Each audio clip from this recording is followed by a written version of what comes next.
ஆன்மீக நண்பர்கள் அனைவருக்கும் அன்பு கலந்த வணக்கங்கள். இன்றைக்கு நாங்கள் ஆன்மீகம் சம்பந்தமான பதிவில் பார்த்தீங்கன்னா, பிள்ளைகள் படிப்பில் சிறந்து விளங்கணுமெண்டா என்ன பரிகாரம் செய்யணும் அப்படின்னு சொல்லி தான் பார்க்க போகிறோம். மாணவர்கள் என்று படிப்பு விஷயத்தை தவிர மற்ற விஷயங்களை எல்லாம் படு சுறுசுறுப்பு தான் சொல்லணும். படிப்பில் தான் மட்டும்தான் ஆர்வம் செலுத்துவது கிடையாது.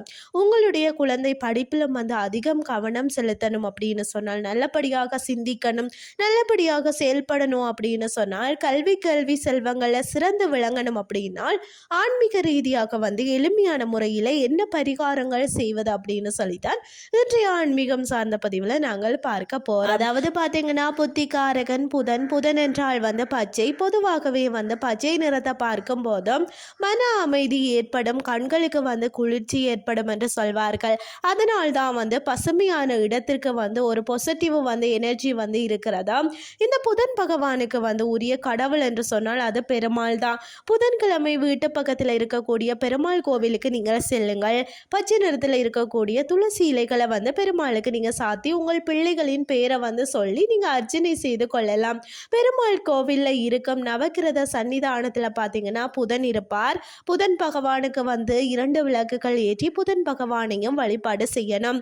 வாரம் தோறும் பார்த்தீங்கன்னா வரக்கூடிய இந்த புதன்கிழமை அன்று மேல் சொன்ன வழிபாட்டை நீங்கள் செய்தீங்கன்னா நிச்சயம் உங்களுடைய பிள்ளைகள் படிப்பில் சிறந்து விளங்குவார்கள். அவங்களுடைய ஆர்வம் படிப்பை நோக்கி தான். அதாவது இப்படி கோவிலுக்கு நீங்கள் செல்லும் போது பிள்ளைகளையும் உங்களுடன் அழைத்து செல்லுங்கள். அடுத்தது பார்த்தீங்கன்னா, பெரும்பாலானவர்கள் வீட்டில் பித்தளை பாத்திரம் இருக்கும், ஆனால் அதை புழக்கத்தில் வைக்கிறதில்ல. அதாவது பீரோல அந்த மாதிரி போட்டு வைத்திருப்பீங்க. உங்களுடைய வீட்டில் பித்தளை பாத்திரங்கள் இருக்கிறதுன்னு சொன்னால், பித்தளை பாத்திரத்திற்கு உண்டான அதிபதி புதன்னு சொல்லப்படுகிறது. பித்தளை பாத்திரத்தை இறக்கி வீட்டில் புழக்க துவங்குங்கள். பித்தளை பாத்திரத்தில் தண்ணீர் ஊற்றி குடிக்கலாம்.